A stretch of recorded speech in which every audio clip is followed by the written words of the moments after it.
Okay, I'm working on the back panel now. Now, one shortcoming of the book is that it does not give you a drawing and an assembly of the back panel, so it leaves it to you to figure it out. Not really that big a deal, but you know, I'm making one change. Now the rails are, for the top rail 4 3/8 and the bottom rail 4 3/4. They're the same for the sides, but the middle rail is a little different. That was 3 1/4 up here, and it's 4 3/8 down here, and I really don't think it matters. Then also the placement is slightly different. But anyway, I'm going to change this mid rail to 3 1/4, making it the same as what it was for the side rails. Now, since they don't have a drawing, I decided to kind of just sketch one up myself here, and just so I can make sure everything adds up. So as you can see here, I've got a 3 1/4, but for some reason they moved this middle rail down much lower than it was for the side rail. So just wanted to make sure all the math works out. So I need to cut two panels, 16 9/16 by 20 1/4 and 18 1/2 by 20 1/4. So I was considering just using plywood, but I failed to get to the lumber yard yesterday, and it's Labor Day weekend. So I think I'm just going to take some of my scraps that I have, and I'm going to resaw them like I did for the side panels and cut them about 1/3 of an inch thick and glue them up and make the two panels out of that. So that's what I'm going to do next. Okay, I've resawn the boards and planed them down to about 1/3 of an inch, same as before, so I can use the same dado head settings that I used before. And we need just under 20 inches here, 21 inch, no, 20, just over 20 inches. So see, when they're glued up, I've got plenty. Then I'll just put them on the table saw, trim them up to size. And same thing, I'm just gonna glue them up in one piece, then cut them roughly down the middle here, and then we'll have two panels ready to make the back panel. Okay, ready to glue up the first two. What I'm going to do is glue up just the first two initially, let it dry for 20-30 minutes, then release the clamps, then add another one, do the same, then add another one, on and on and on. So here's the first. I spread glue on one edge of the one that's vertical. Now I'm just going to clamp them up.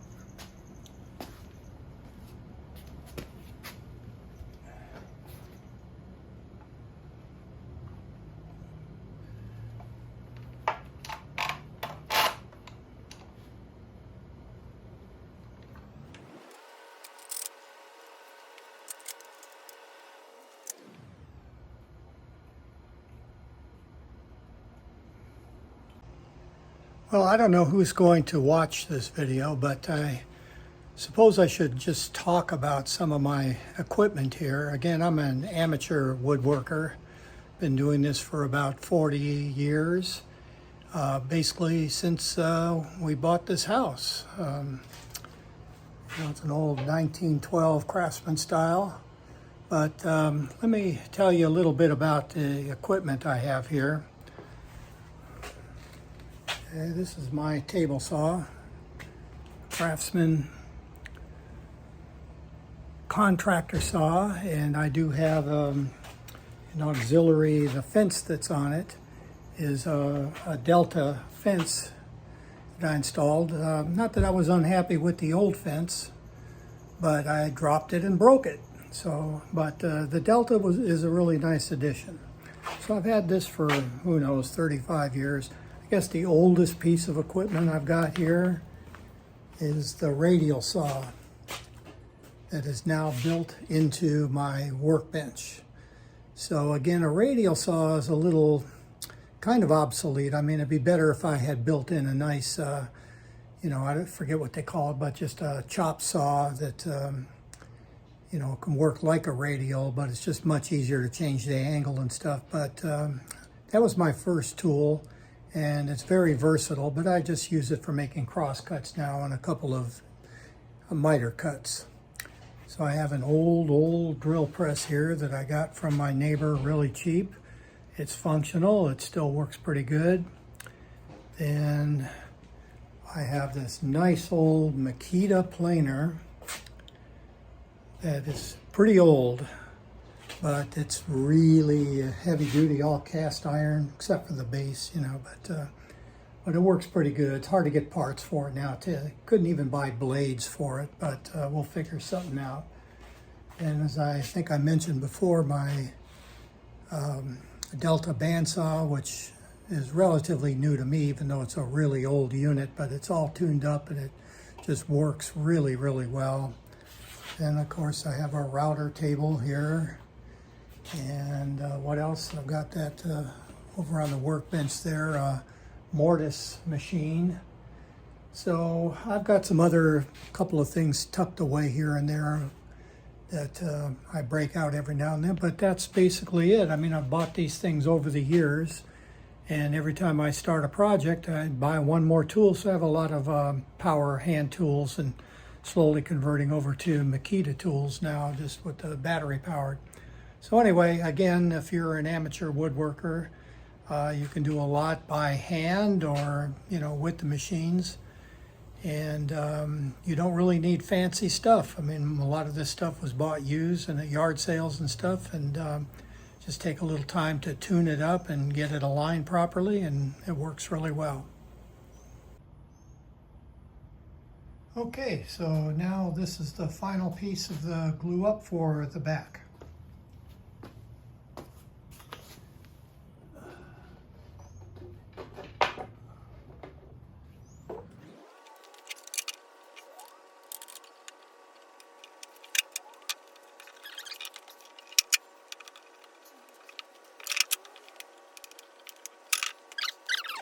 Here, this is just from leftover stuff, and this is going to be on the back. Nobody's ever going to see it, so, but it is going to be all authentic, all oak, so you know, just for what it's worth. But okay, so now tomorrow I'm going to make the back panel. I'm not going to video that because there's really nothing new that you haven't seen.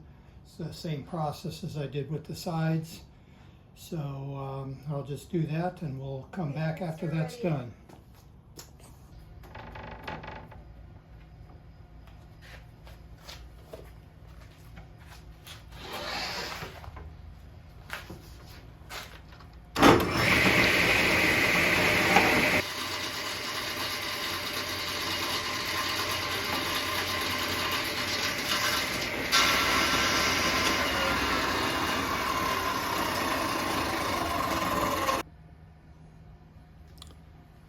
Okay, the top piece has got to be 18.5 inches.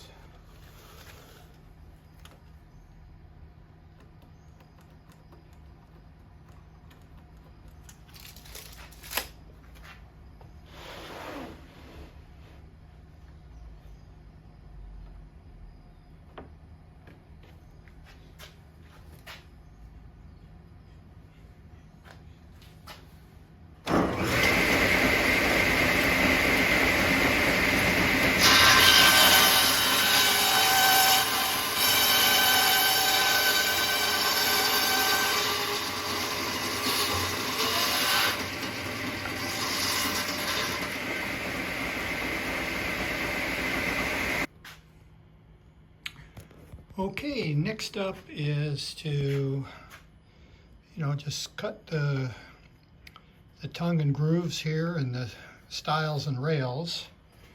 So I've got the wood all set up, ready to go here. And first thing I'm going to have to do is change out and reinstall the dado blade. So I'll do that right now. Suppose I should talk about the dado set here. This is new to me. I just bought it recently.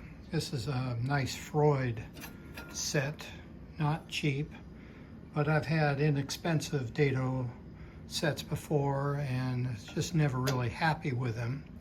So basically, you know, by inserting the middle cutters, there's several of them, you can, and with shims, you can build up to just about any thickness that you want or need.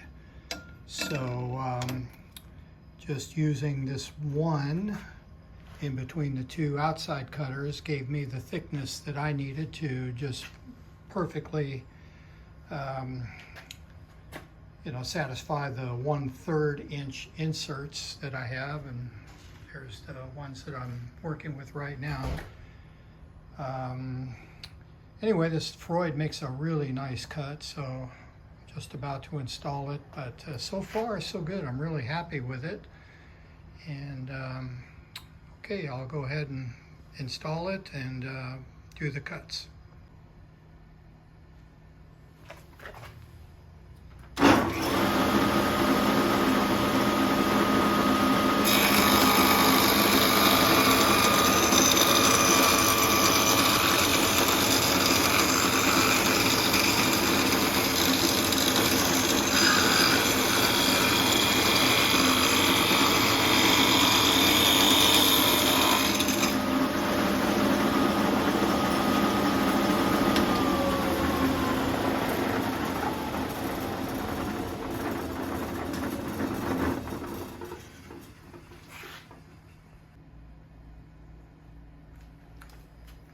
Okay, I'm going to do the final cut. What I did here is I did a preliminary cut. Just instead of cutting the full 1/2 inch, I did less because I just am too lazy to adjust the dado blade and insert more cutters into it. So I did them all a preliminary cut, and now I'm going to do the final cut. So I've got it set up to where I make one more cut, it's going to be exactly 1/2 inch. So let's go ahead and do that.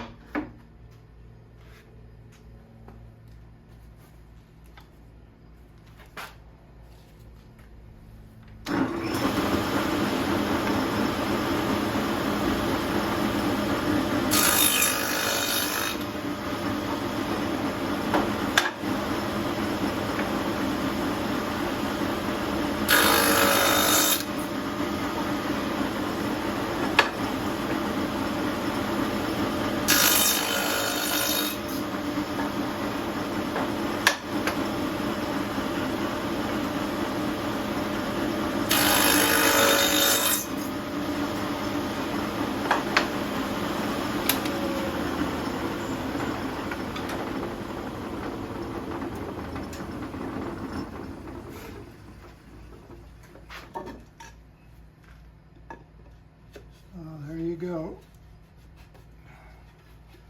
It's a little snug, but that's just about right. Okay, on to the next part. Well, we've got the back panel completed. It's all pressed together, just fitted snugly. And I attached it to the sides, just again, press fit. Nothing's in permanently, nothing's glued yet. Got a little more work to do. This did not go in easily, so I need to shave just a little bit off the tongue in there. Other than that, everything seems to fit pretty good. Don't mind these little things. So far, so good. I've only made one mistake, and that's when I cut this groove here in the bottom, but you'll never see that. That's underneath. But yeah, so far so good, looking good. Now the next thing we're gonna do is we're gonna start thinking about how we're gonna build the dividers between the drawers here. So there's gonna be some mortising work to mortise into the legs here, and I'll just show you on the drawing.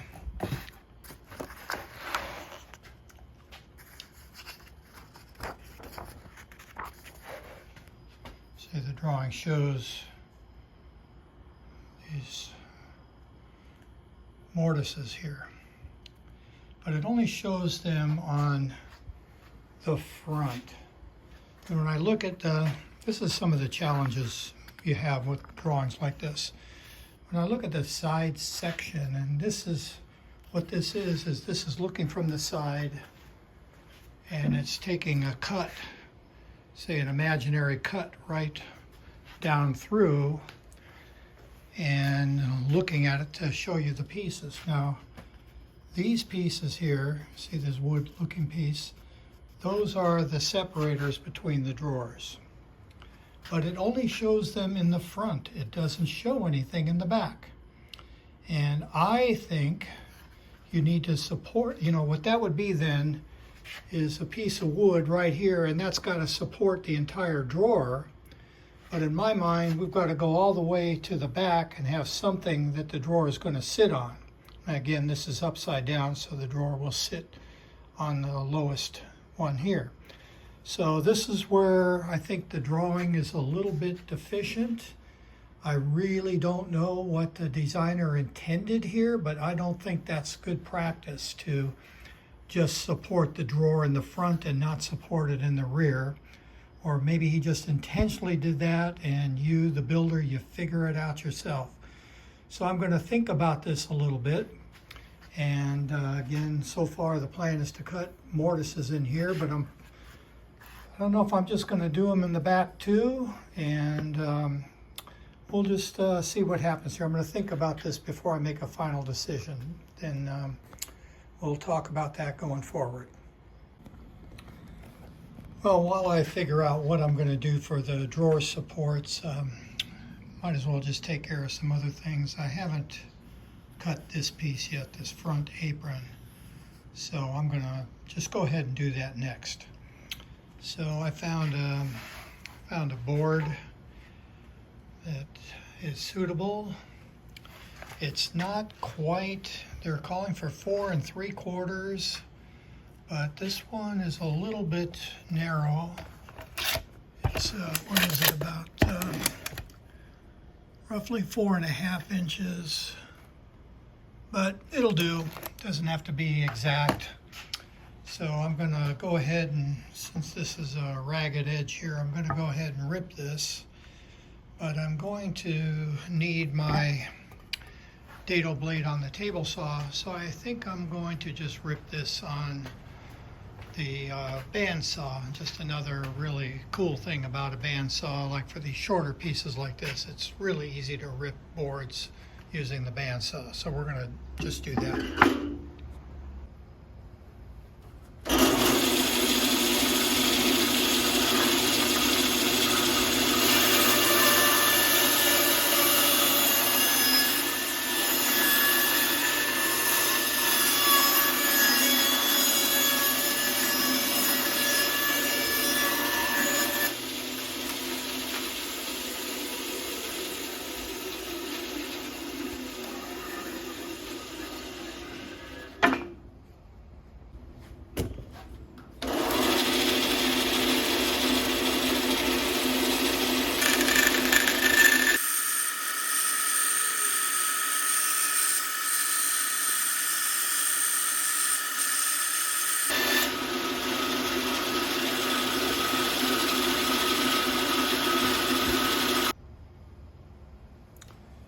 Okay, now I'm just going to blacken it a little bit with a pencil lead and sand it till I don't see the... This came out really smooth. I hardly need to do this, but I just want a really smooth curve so that the router can follow this. Okay, now just we'll just sand it. You can see a little bit of black in there, so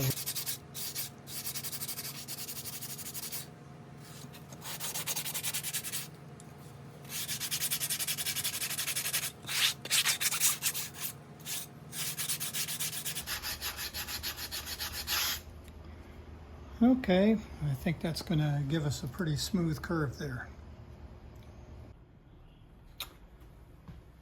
I erased my old curve, just in case there's a little variation there. When I lifted this up, it's not the most stable thing. But anyway, so what I did here is I scribed a 1-inch line, and this is going to be a tenon here. So I'm going to cut this out. Forgot about that when I originally started working on it. So I'm going to line up, you know, I have a center line here. So I'm just going to line this up and get that just lined up. I cut this to the exact width of the board. So now I'm going to draw a new line.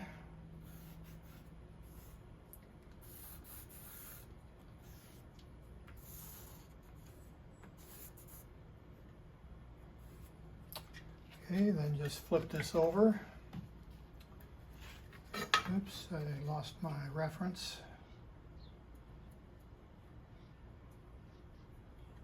Get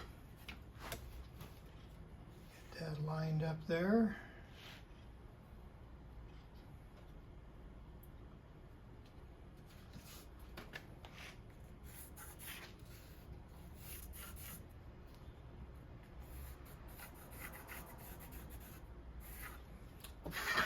Okay, so then I'm going to rough cut, just stay on this side of the line, and with the bandsaw cut inside, just try to leave like maybe at most 1/8 of an inch along there.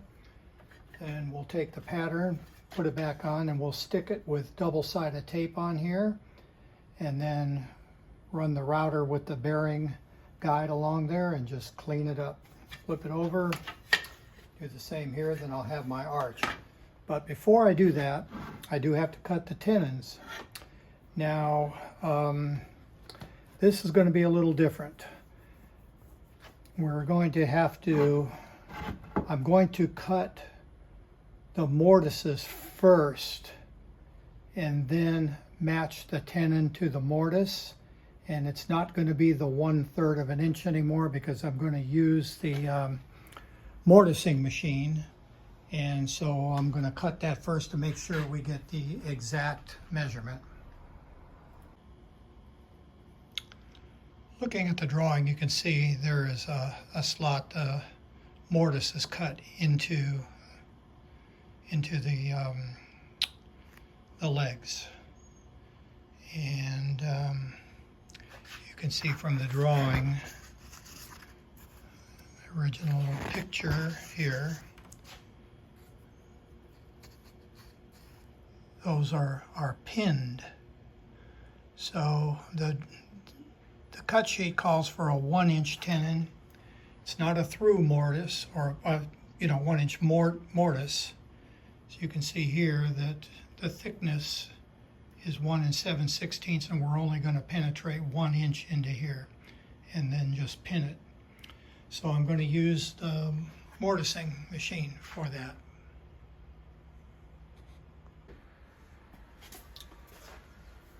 I'm laying out where my mortises are going to go here. So basically,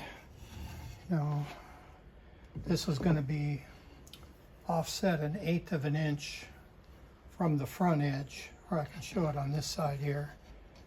1/8 of an inch from the front edge. I've got a mark there. And then I just need to get the center line, which is, I've already measured it, so here, this is the center line here. And let me just mark it there.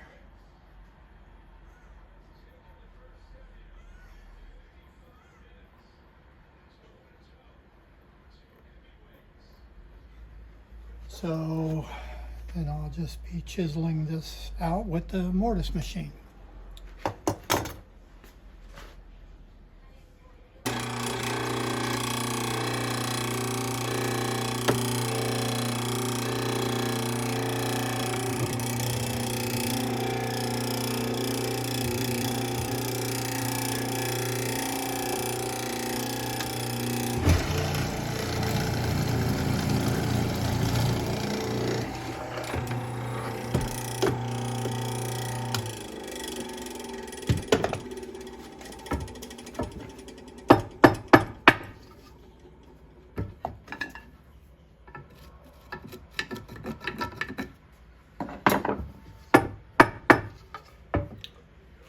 go.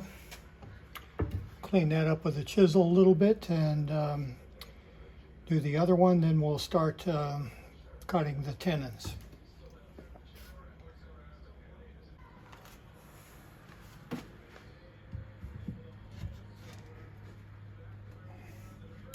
Perfect.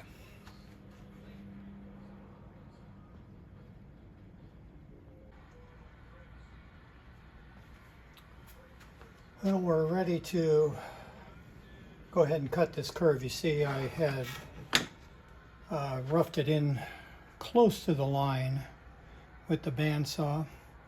So now I'm going to use the router bit. And this is going to ride on the edge of the template.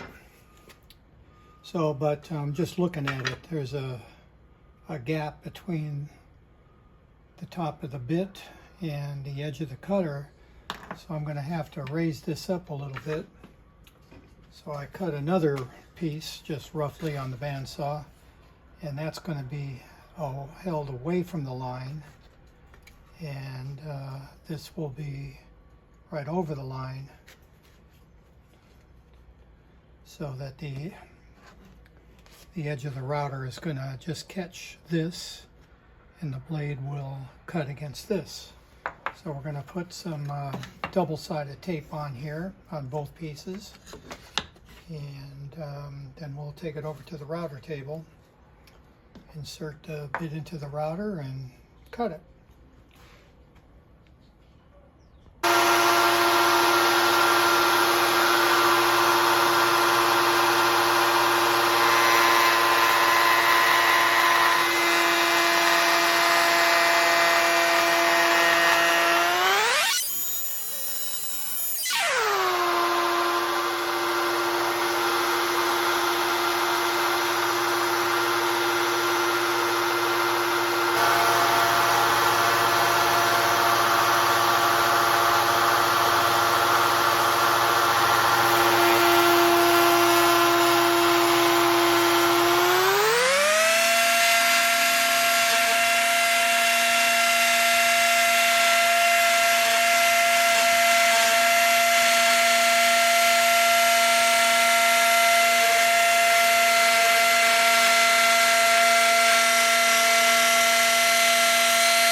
Perfect.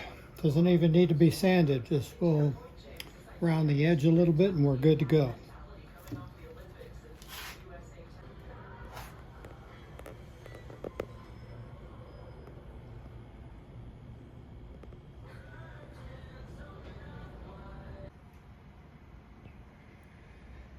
As I said earlier, I believe that the design as drawn here is incomplete. The drawing is showing just these boards here for the drawer support, and it doesn't extend to the back of the cabinet. So I don't really understand why they did that, other than they maybe just laziness. Maybe they just figured, okay, we've given you enough to work with, you figure out the rest. So I've got to, extend this to the back so the drawer is sitting on something. And I did a lot of research, looked at all the drawers that I've got in the house, and it's very common to have these separators between the drawers and have rails that run all the way to the back. So what I decided to do is, I've got the sides disassembled here. I put the two ends together. What I'm going to do is cut a 3/4 inch dado in here, then reassemble the sides, and then we'll have a slot to put the drawer glides into. So that may not look very obvious what I'm talking about here. So the point is that this is going to, what's on the ground is the back. Okay, these are gonna go here, and then I've got the panels. It's gonna come in here, then another one that sits. Can I get that? Yeah. Okay, so the other one's gonna,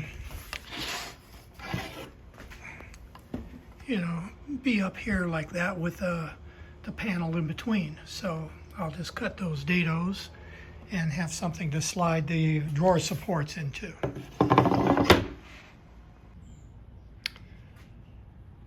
Okay, we're getting ready to cut all the dadoes. So I've marked all 4 of my stiles on both sides and tried to be very, very accurate, because I'm going to put all this together and it's going to have to just fit perfectly. So again, I'm being very cautious. Now all these 4 stiles are cut to the exact same length. I mean, to the degree that that's possible with working with wood. It's a little challenging, but I've taken great pains to ensure that each board is exactly the same length. Because what I'm going to do is I'm going to, well, first thing I did is I installed a 3/4 inch dado in here. It's got 3 internal or 4 internal cutters and the 2 outside cutters, and it adds up to 3/4 of an inch. Then I took my straight edge and put it up against the blade and made a fine mark. So this is the far edge of the blade.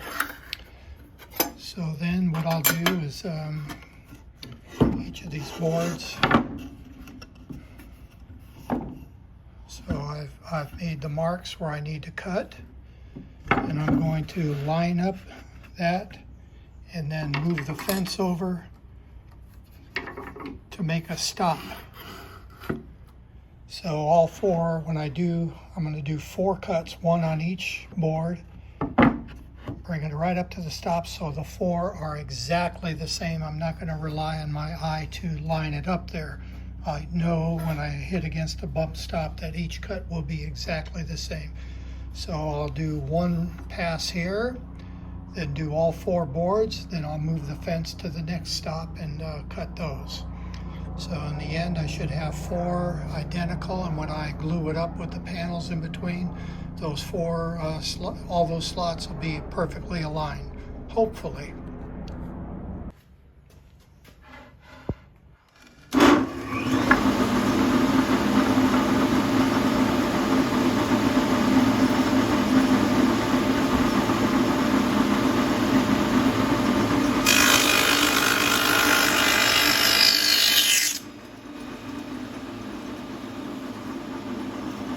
Okay, dados are cut on all 4 stiles. Now I'm going to go ahead and glue them up. Okay, we're ready to glue up. So I've got one of the stiles in the bench clamp there. And so I'm going to just go ahead and put glue on each of the tongues here. And by the way, I'm using Tight Bond 2 indoor outdoor, just because I understand that it has a slightly longer assembly time than the regular good old Tight Bond wood glue. So hopefully it's not going to be a problem. I think I'll get it assembled quickly enough. So what I'm going to do is put it together here. I'll put in each of the 3 rails, and I'll put the panels in, and put the other stile on top. Then I'm going to take it over to the clamps that are on the floor and then clamp it up. So here we go. And just a note, so I've marked out, out, out, out, so I know which way everything goes and I won't be confused. And I've also got little markers here for the center one to make sure that one is perfectly aligned to where it's supposed to be. The top and the bottom will align right on here, so there's no issue there.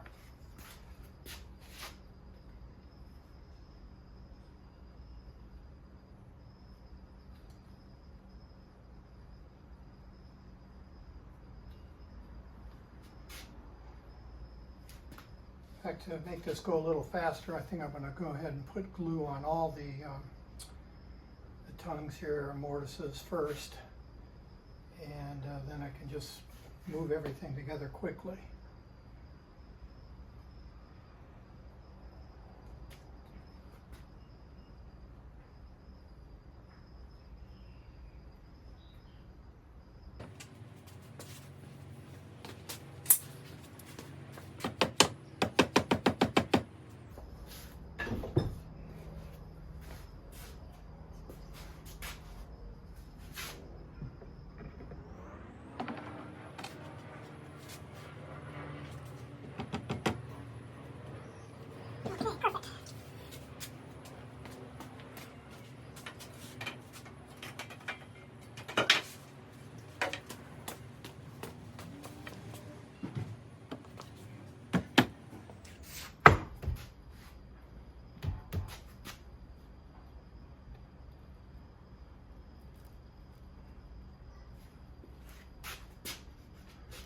Okay, that went together very easily.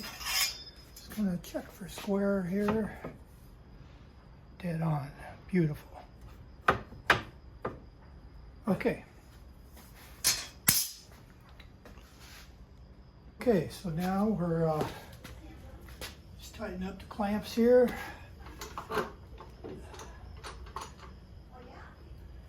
Okay, not putting it real tight at first.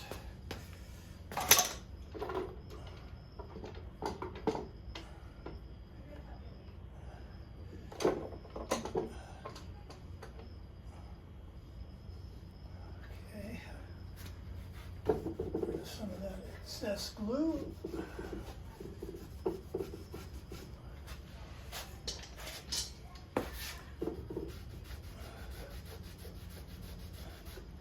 Okay, I just want to make sure they're flat, perfectly flat.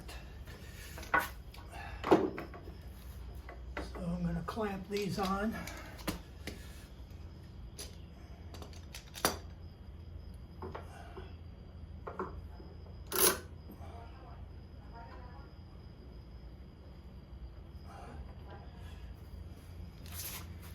See, it's a little bit warped there, but this will keep it straight while the glue is setting.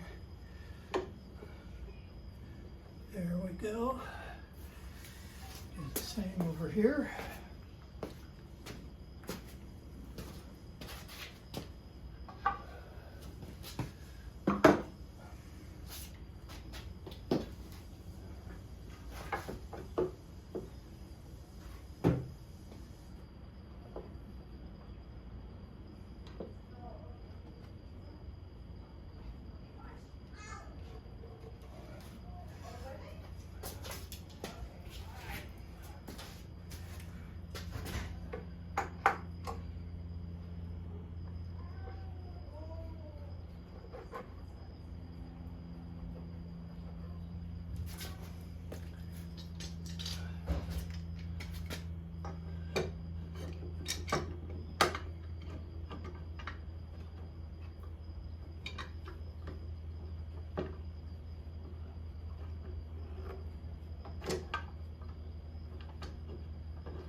More.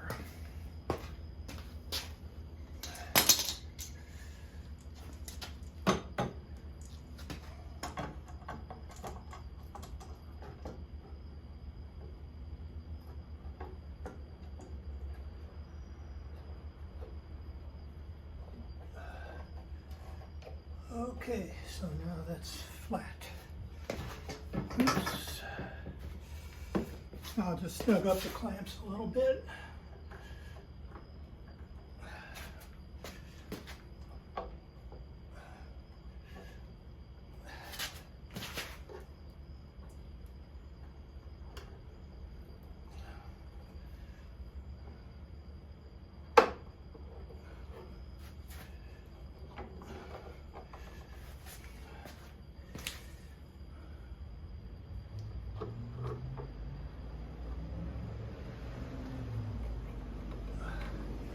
Okay, we're good.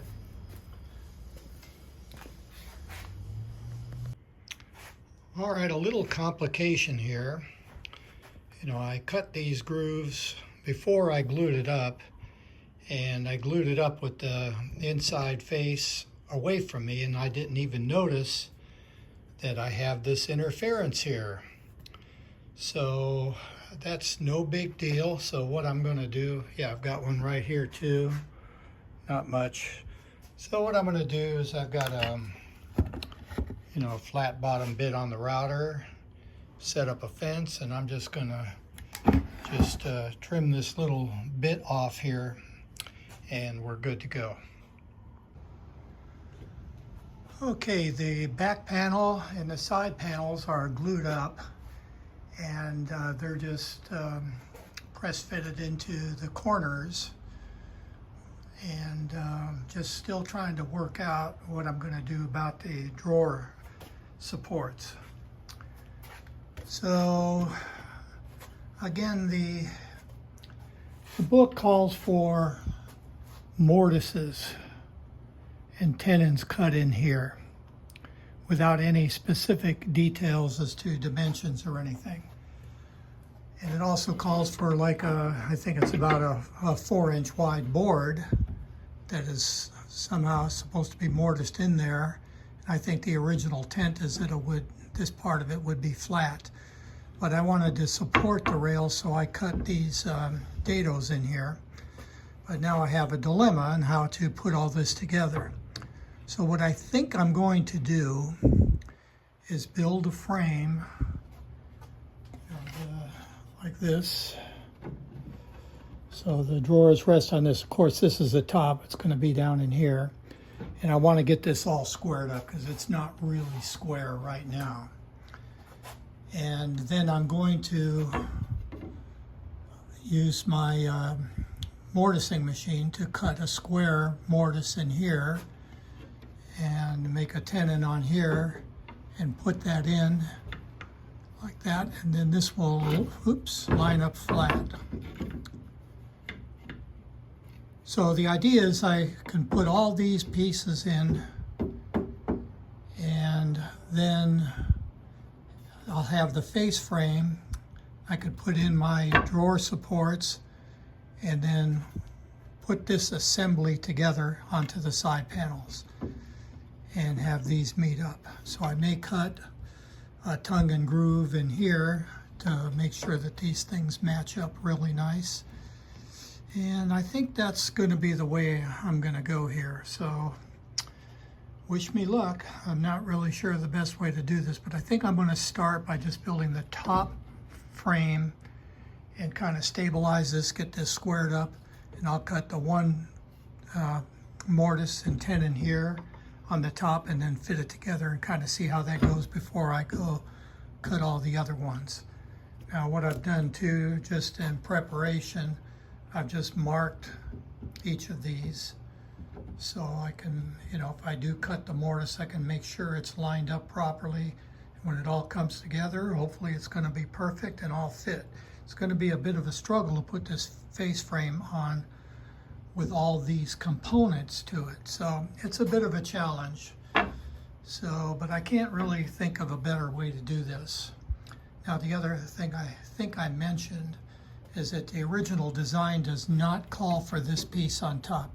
The drawer actually goes right up to the top, and the top of the table goes right up there, and the drawer would fit right to that. But even looking at the book, even the writer suggests that that's not good technique. And I did notice that you can buy a Stickley 913 from Fetty Furniture, and the picture of it does have the frame here. Now the reason that that's good is because you build this on, then you can screw through into the top, and that just makes it a little bit more stable. So that's, as you can see, I've already cut the dado for that, so that's what I'm going to do. So it takes a little bit, 3/4 of an inch away from your drawer depth, but split over 6 levels of drawers. It's not that big of a deal. So I thought I'd mention that. Okay.